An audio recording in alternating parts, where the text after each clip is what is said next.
It's about time, honestly. This one was a super random read, so I basically just lied to your face. Sorry. If you're gonna read any of the books that I recommend to you, I recommend it being that one, please. Welcome back to my channel. I'm finally doing it. I'm finally making a book video on YouTube. It's about time, honestly. I've only ever used this account for, I would say, my digital scrapbook, because I only ever posted like trips that I've been on, memories that I want to be able to look back on. So that's kind of what this has been, just my digital scrapbook.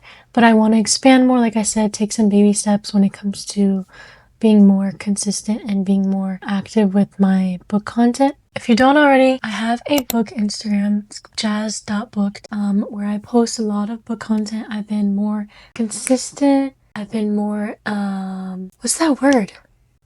Oh my gosh, I forgot the word. It's right there. Where it's like you're more, this is gonna bother me the rest of the video. Intentional. I've been more intentional about posting book content because I think in the last year, my love for books has kind of skyrocketed compared to how it was before.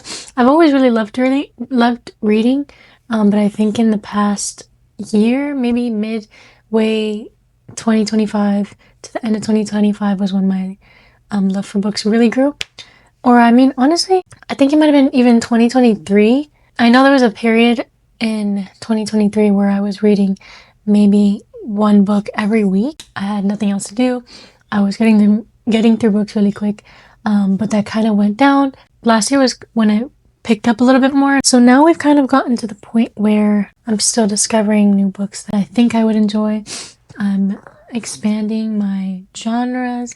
Anyways, like the title of the video says, I'm going to be talking about the books that I've read so far from the month of January to June. So my mid-year book wrap up. I made a goal the end of 2025, so last year, on Goodreads. I challenged myself to finish 20 books in the year 2026, because last year, 2025, like I said, I started reading a lot more mid-year to the end of the year. So the beginning of the year was kind of like on and off. I wouldn't pick up a book for a while, and then I would binge like 2 or 3 books, and then I would stop. So it was very like up and down, but once I got to mid-year, I was finishing books pretty quick. So I ended up with a total of 18 books last year. So by the end of the year, I was like, okay, if I finished 18 books this year, I don't want to go like too crazy, get too ambitious and be like, I'm going to finish 30 books next year, because I wasn't very sure if I was going to be as consistent as I was. So I decided to make a goal for 20 books for the year of 2026. Then January, February, March, April, May, June passed. And by the month of June, I had already completed my goal for this year, which was 20 books. Oh my gosh. You know what I just realized? I just lied. Okay, hold on. Because I just realized I completed 20 books, but that was in July, so this month. But it was because the last book I started in the end of June, I didn't finish it till mid-July. So technically, I only read 19 books up until June. I read 19 books from January to June. So this one, I don't know if you want to get all technical. December 2025, I started a book and then I stopped for a week because I read another book in between. And then once I finished that one, I went back to this book and then I finished it in the month of January. So that book is Kingdom of Ash. This is from the Throne of Glass series. It's the last book in the Throne of Glass series. This is the thickest book that I own, the thickest book that I've ever read. It is 980 pages long, and it took me about a month, almost a month and a half. I think every person that I've talked about this series to, I can't explain to them with the correct words how much I love this series and how much I enjoyed the last book. And I honestly wish it was longer. I know it's already so long, but I feel like it could have gone for 1,000 more pages and I would have ate every single one of those pages up, because it was just so enjoyable. After 11 books, I'm pretty sure that's how many books there are in this series. After 11 books, you just get so connected to the characters. You're so deep into the story. you care so much about each of these characters because you feel like you know them already because of so much that they've gone through. There were so many times where I was just like, after a chapter, I was like recollect myself and just like think about what I read, and then I would jump back in and read again. It's just such a great series. I think if I could put it into, like, if I could describe it to you in movies so that you could understand the vibe of it a little bit more, I think I would probably tell you Hunger Games mixed with, I've heard some people say it gives a little Game of Thrones. I've never watched that show though, so I don't know how much of that is accurate. It's like happening all over now that books are being made into movies, and some part of me kind of does wish that they would make the series into a movie adaptation, or like a show. No, I need it to be a show because a movie's gonna be way too short. I need a whole series, maybe like 10 episodes, 40 minutes long each. 1, 2, 3, 4, 5, 6, 7. Oh, what? 1, 2, 3, 4, 5, 6. There's 8 books? I thought there was 11. I don't know why I felt like there was so much more. There's 8 books in this series. I thought there was more. I guess it felt like I just read, with this one, this felt like 2 books. If you're looking for a series to get into, or you want to get into fantasy, I will never stop recommending that series. Since a lot of these books I read at the beginning of the year, I don't remember much. I'm trying my best to search through my memory and remind myself what these books were about or the people in the books, but it's a little hard because it's been a while. A lot of things have happened since I read these books, so just bear with me, alright? I'm gonna try my best. The next book is Anxious People by Fridman Bachman. This is a literary fiction book. Since I heard so many good things about the author, I really wanted to pick up one of his books. It was at the thrift store. I found this at the thrift store for $1.99. But this one is, his writing style, it was a little hard to get used to, but once I did get through this book, I was able to pick up some other ones of his. I did become kind of fond of his writing style. It's obviously different than what I'm used to, but I think that's what I like about it. Anxious People was about, I cannot remember if it was a female or a male, that they're going through some financial problems. So they decide, unfortunately, very stupidly, to rob a bank. But that didn't go as planned, so they tried to go hide in this apartment, which was actually an open house, and there was a bunch of people in it. Funny enough, all of these people are in some way intertwined to this specific event that happened a couple years ago. It was a very like creative storyline, the way he brings all these random people together, completely opposite people, but they bond through this one situation where you think, like, how is this a bonding experience? Like, you guys should be terrified because there's a robber, but they actually end up learning more about each other, learning about themselves.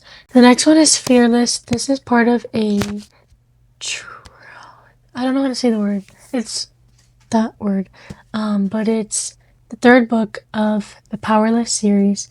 I loved the first book. Powerless was, I think, the first fantasy book I ever read, and I'm so glad I did, because after that was when I really got into fantasy, and then I found the Throne of Glass series, so that was like when the door opened for me to the world of fantasy. But this book, I had high expectations, which I low-key shouldn't have had, because the second book of the series was kind of a letdown. It felt very just filler, kind of, putting this block here so that we can get to the next part.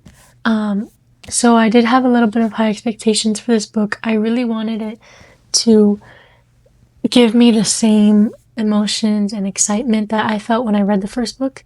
But, I mean, you can't outdo the first book when it's just that good. So, unfortunately, I did not enjoy this one. It was very thick. I don't think it had to be that thick, because, I don't know. Honestly, I'm gonna be really honest with you. I don't remember much. I just remember being like, what is this plot line? Like, what are we doing? But then I was just like, let me just close out the series because I read the first one, I read the second one, I read the novella. I low-key enjoyed the novella more than this one. So I was like, let me just finish the series. I might as well because I had been waiting so long for this one. But yeah, it just didn't live up to my expectations. It was kind of a letdown. Basically, it's about this girl, I can't remember her name. Peyton and Kai are the main characters. There's this whole kingdom. Everybody has like a superpower. Kai is the main enforcer. In the kingdom, they had this law, like if you were an ordinary, if you didn't have a power, usually they were either kicked out or killed. But this whole story goes on. She's an ordinary. She's been passing off like if she had powers for years now. She was discovered by him. He fell in love with her. So the whole thing happens. She kills the king, which is his dad. And then his older brother now becomes king in this book. And then he is supposed to hate her, but he's obviously does not. He's in love with her. And then she is called to the castle by the brother, which is the king, and she thinks like she's gonna die. That's it. This is the end because she killed the king. She's gonna be, that's it, off with her head. So then the brother does this weird plot twist and is like, you know what? I'm gonna punish you and my brother because you both betrayed me. So now you have to marry me. And then they're both like, what?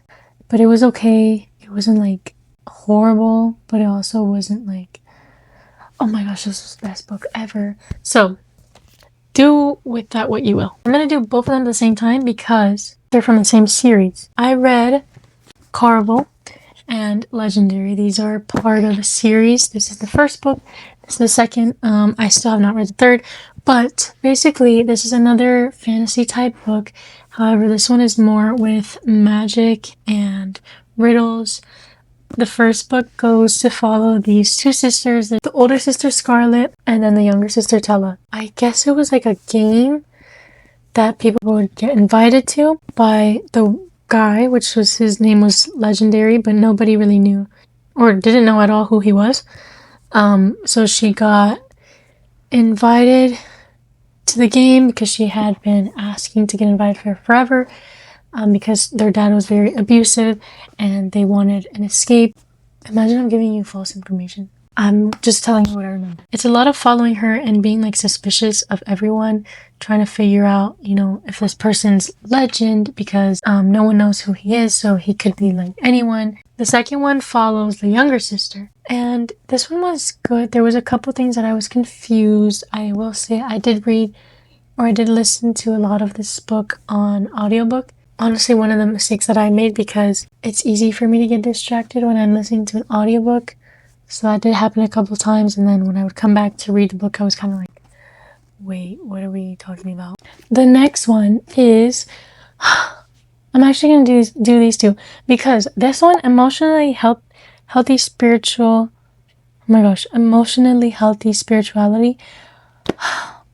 I can't remember that book. I can't remember reading that book.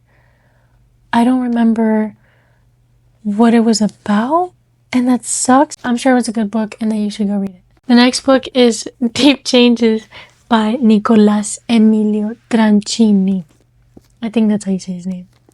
Probably not. But this book, I've recommended this book to I think 3-4 people. And some of them I recommended it to them while I was still reading it myself because it was just that good. This book it completely opened my eyes to what true change looks like. It's very much change starts from the inside than the outside. You can change your habits, you can change your routine.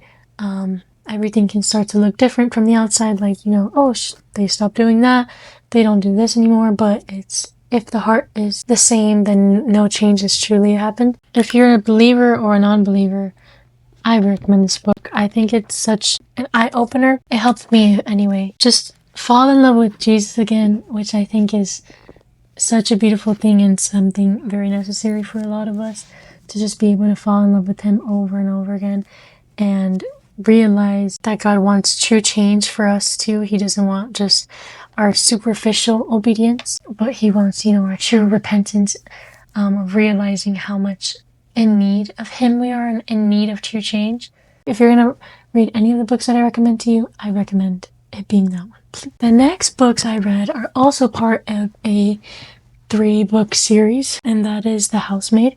If you haven't already read the first one, or if you haven't seen the movie, Millie is the main character. She's trying to get a job. She finally finds this house where she becomes the maid of.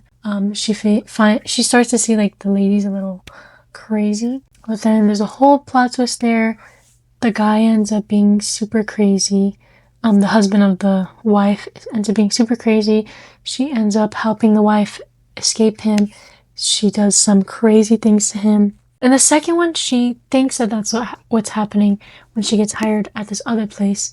She thinks that the husband is doing something to his wife, that he's keeping her captive in her room, and not treating her well. But there ends up being a whole plot twist. The wife is not really who Millie thinks she is. It's actually someone else. There's a lot of things that go on, but Millie is super strategic. She ends up doing this whole plan, and she doesn't really have to get her hands dirty because somebody else kind of does it for her. This book was not as good as the first one, obviously, because you can't, in my opinion, it's really hard to top the first one when the first one is so good. The third one, honestly, I just picked it up. A funny story, actually.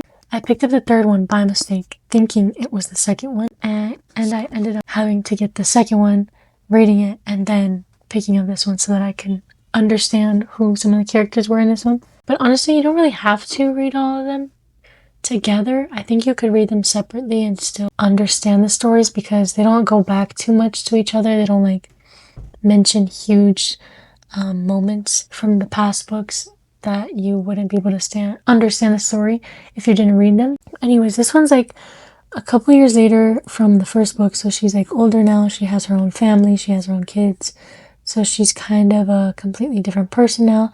But she still has some of her traits left, some of her skills still. But this one was, honestly, I would skip it if you don't really want to read the third one, or you're not, you're deciding, do I need to? I would say, I don't think it's necessary. I'm tired of talking. How do people do this all the time? And the next one is Redeeming Love by Frances Rivers. I think this was the best book I read so far. I read this one 5 stars. Couldn't stop thinking about it. I didn't want to finish it because I was enjoying it so much. The main character is Angel. She has gone through a lot. She's experienced betrayal from men. She's experienced so much emptiness. She's been used and she's been hurt just since she can remember. So she has a very distorted idea of what love is. I honestly would say, I think she even says it herself, that she doesn't really believe that there is true love. There's no such thing as someone, just loving you for you, wanting you for you, or wanting you in a pure way. And then she meets the main male character, which his name is Michael, Hosea. And it's funny because I'm pretty sure there's an exact same story in the Bible about Hosea. But I thought it was I know it's a love story. Just reading it, you can clearly see how the gospel is woven into the story and how it represents us and Jesus, and how we're exactly like the female character who runs away and promises herself that she'll find something to satisfy her in the world, that if she just works for a couple of years and gets enough money, she can leave and do her own thing and live her own life. And she ends up just realizing each time how empty she feels, and how the world really doesn't care about you and is just there to satisfy you just for a little time, just so you have a good time, and then leave you all by yourself. The male character represents, how Jesus just comes back for us, how he continues to choose us despite us running away from him, despite us betraying him, how we reject him. So I did cry a couple times because of how there was some things that the guy would say, and there was even like conversations that, that they would write, how the main male character would hear the Lord's voice and saying, I loved you first, so go and love others as I call you to. So I definitely recommend this. If you are looking for a romance book, I think the best way to read a romance book is when there's no spice at all. It's just super pure and has such a good lesson behind it. Yeah, this is my 5-star for the year. I would definitely be picking up another one from this author. I just haven't had the chance to yet. It's so pretty. It's my shirt. This is Wild Dark Shore. This is not that thick, honestly. I went through this one pretty quick. Why are you bothering now? This is about a family that lives on this island. It's kind of like I think it's based on a real island somewhere in Australia, I think it was. Yeah, this family that lives on this island, they've been there for a while. It's pretty much been them by themselves for a little bit. So this mysterious woman ends up on shore, like half dead. They save her. They're a little suspicious because no one just shows up on the shore to this island. A little suspicious. They're cautious, not telling her too much, but also questioning her, like, what are you doing here? Why are you here? What are you looking for? I really love the family dynamic. There's siblings in the story. There's the younger one who gave the book a lot of funny moments. The middle one who had this like strained relationship with her dad. The older one, he was very caring when it came to his other siblings, when it came to, his dad. The dad is also a single father. Woman that washed up on shore ends up, she spends time with them so much that she ends up learning about each of them, and she also bonds with them. Slowly but surely, she intertwines herself into their lives, and I thought it was really sweet to see how when she showed up, a lot of the strained relationships that they had, like with the daughter and the dad and the older son, a lot of those relationships start to heal. She starts to, to help with that. She kind of pushes them a little bit more to open up to each other and talk to each other. I think I gave it a 4 stars. I did enjoy the storyline, and I went through it pretty quick, so I think that shows to say I did enjoy the book. The next one is The Phone Booth at the Edge of the World. This one I picked up at the library, so I don't have the physical copy anymore. This one was a super random read. I think I just saw the cover at the library, and then I read the description of the book. In Japan, there was a tsunami in 2011 that ripped the city apart. There was a lot of deaths. There was a lot of missing people. So basically, there's this phone booth that was not connected to anything, but a lot of people that lost loved ones in that tsunami would go there to kind of leave a message to their loved ones that had passed. And it was kind of like them speaking to them. This main character, who's a female who lost her mom and her daughter in the tsunami. So she's still very much dealing with her grief. And then there's the other main character who's a male who I think lost his daughter. Oh, he lost his wife. He lost his wife, and his daughter has kind of shut down after losing her mom. So he goes there to talk to his wife. But then the female main character, she goes with him to the phone booth to watch him talk, but she doesn't have the courage yet to go up there and talk to her mom and her daughter, because she feels like, if she does it, then it means like they're truly gone. So she hasn't come into acceptance with that yet. So she's very much still dealing with her grief. But there's a lot of people that in the story that connect because of the loss that they've experienced. And yeah, it was a super random read. I didn't have this on my radar or anything. I just saw the cover. I read the cover of the book and I just started reading it. Now, I'm going to get into these 2 books together because they're by the same author and they're both romance books. But here's the thing, okay? The first one is Meet Me at the Lake. The second one is Our Perfect Storm. This one is a recent release. This one, I think, was one of the author's earlier books. This one I did not enjoy. This girl meets this guy, and in 24 hours, they spend the whole day together, and she thinks that she says she's in love with him. I know it's a fiction book. I know it's not real life. I hope and I pray that this actually isn't someone's life, that they don't meet someone and think they know them or think that they're their soulmate after knowing them for 24 hours, because be for real, bro. Come on.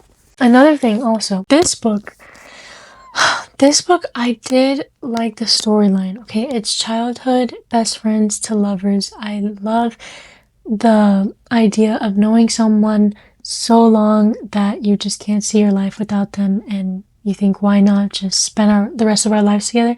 And especially then that they were just so connected to each other. They knew each other better than anyone, and it was just so easy to be themselves. Now, here's my dilemma with this author, and honestly with a lot of romance books in general nowadays.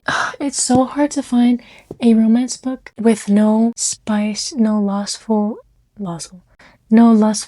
lines in it, because it's just so normalized now, specifically to when it comes to books and shows. But for books in this case, this one was so good, but because of that, I just did not feel right reading it. There was so much that I skipped over this book because there were so many unnecessary explicit scenes that I was like, the story could have been so good, maybe even better without these scenes. Being intimate with someone is just so easily thrown about like it's not a big deal. Like, you can talk to each other. You guys can get to know each other. Really, really know each other in other ways. Like, that's not the only way. You don't have to do that to know a person, to know that they love you, or to tell them you love them. So honestly, the storyline for this one just was my favorite.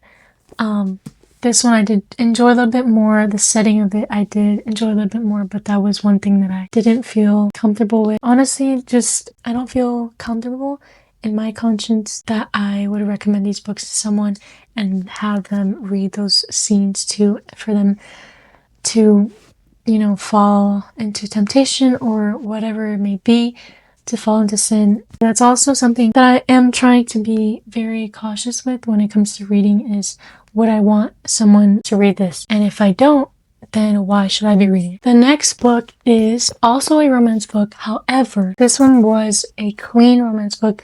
There was no explicit scenes in it. It was super sweet, easy to get into. It's also super short. This main male character is super caring and kind. He's very protective in a very gentle way, and I thought there's also a big family in the story, his family. So there's really fun, sweet scenes in it. Funny parts with a lot of the family together, the kids, teasing them. I did binge this one. I think I got sick, so I ended up staying home one weekend, and I ended up just spending the whole entire day reading. And I finished this book, I think, in like 3 days because I had nothing else to do. So it was really good, and I would recommend this one. The next book is Dissection of a Murder. This one I think is this author's debut. This one is about a married couple that are both lawyers. The husband is a little more well known. He's taken a little bit more bigger cases, and the wife is also very skilled. She just hasn't taken as many big cases as her husband, but they both get assigned to this case. They're going against each other in court. She's defending this accused murderer for murdering, I think it was one of the judges that they had worked with before. So everyone thinks he's guilty. The husband is working to make sure that he's convicted of the murder. There's a lot of plot twists in this story because I don't know how to explain it without giving away the whole story. It was good. However, I did make the mistake again of listening to a majority of the book through audiobook. So I was lost sometimes because I wasn't really paying attention. But I did remember the end where like everything started to unfold, and it was like, like that's crazy. It wasn't like gory or anything. It wasn't like scary. It was very just mystery and trying to figure out what the truth was. The next book is The Nightingale by Kristen Hanna. This is also a literary fiction. This is the first book that I read from this author. I've heard so many good things about this author. I've heard so many good things about this book specifically. It also says soon to be major motion picture, but I'm not sure if it's already been made into a movie. I think it has, because I think I've heard of the name. But this follows two sisters who are experiencing the effects of World War II. This is a literary fiction book, but does a very good job at speaking about the actual things that were happening in the women's lives during the war, because there was a lot of stuff going on, with the men, all the stuff that they were going through, but there was a lot of stuff that wasn't talked about very much that the women were going through at home, and the sacrifices that they were making, because the women weren't very suspected for certain things that were going on in the war, like soldiers that were being saved. A lot of the women had big parts in that. So it was cool to read about it. The next one is, the last one. No, this is the next one. I still have one more. This is My Friends by Frederick Bachman. This one is also a very well known book by this author. This one I did enjoy. It had a lot of humor. It was very sarcastic, but I liked it. It was like a sweet story because it's about these friends that were just there for each other through thick and thin, and we're not there to judge each other, but we're there to just experience life with each other. The last one, Rookie by Joshua Bassett. If you don't know who Joshua Bassett is, he's a singer-songwriter. He was on High School Musical, the musical series, basically talking about his life, all the things that were going on while he was on High School Musical, the musical. But in the book, he was very, very open, very vulnerable about all the things that he was going through while all the drama was going on. I listened to it on audiobook, but I listened to the whole thing in a day because it was really interesting to hear how he got into acting and how he actually didn't even want to do the High School Musical, the musical series, because of how he thought it was just gonna be something really embarrassing for him. Man, just all the things that he went through, especially during when that time of like drama was going on with the two pop stars that he was with, and how he was so close to dying. It's clear to see like how God was chasing after him throughout the events that he speaks about, and even then after, how he fell back into substances and other things, and he was trying to fill that void. But I did enjoy that one, and especially that he's one of my favorite artists. I think he was on my Spotify Wrapped one year. I do enjoy him as an artist, and I'm so glad. Like, it just brings me so much joy to see how one of my favorite artists has given their life to Christ, and seeing how now they're figuring that out themselves and figuring out what it is to have a relationship with Christ. So that's it. Thanks for watching. See you guys in the next one. Love you.